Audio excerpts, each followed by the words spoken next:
186 ہے۔ اے لوگو، میں تمہیں اللہ سے ڈرتے رہنے کی وصیت کرتا ہوں اور اس کی نعمتوں پر جو اس نے تمہیں دی ہیں، ان انعامات پر جو تمہیں بخشنے اور ان احسانات پر جو تم پر ہمیشہ کیے ہیں، بکثرت حمد و ستائش کی نصیحت کرتا ہوں۔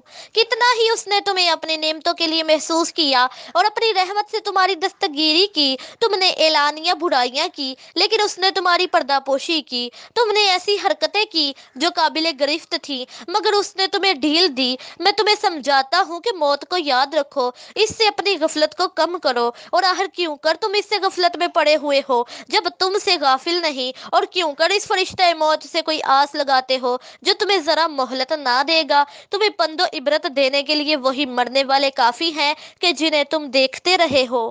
انہیں کندھوں پر لاد کر قبروں کی طرف لے جایا گیا، درا حالاں یہ کہ وہ خود سوار نہیں ہو سکتے، اور انہیں قبروں میں اتارا گیا جبکہ وہ خود اترنے پر قادر نہ تھے۔ یوں مٹ مٹا گئے کہ گویا یہ کبھی دنیا میں بسے ہوئے ہی نہ تھے، اور گویا یہی آخرت ان کا ہمیشہ سے گھر تھا۔ جسے وطن بنایا تھا اسے سنسان چھوڑ گئے، جس سے وحشت کھایا کرتے تھے وہاں اب جا کر سکونت اختیار کر لی۔ ہمیشہ اس کا انتظام کیا جسے چھوڑنا تھا، اور وہاں کی کوئی فکر نہ کی جہاں جانا تھا۔ تو نہ اب برائیوں سے پلٹنا ان کے بس میں ہے اور نہ نیکیوں کو بڑھانا ان کے اختیار میں ہے۔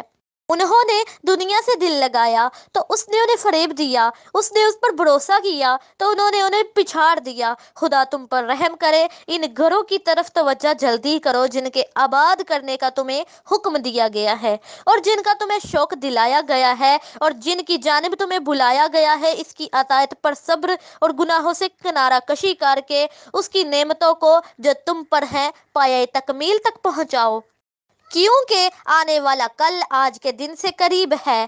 دن کے اندر گھڑیاں کتنی تیز قدم اور مہینوں کے اندر کتنے تیز رو، اور سالوں کے اندر مہینے کتنے تیز گام، اور عمر کے اندر سال کتنے تیز رفتار ہیں۔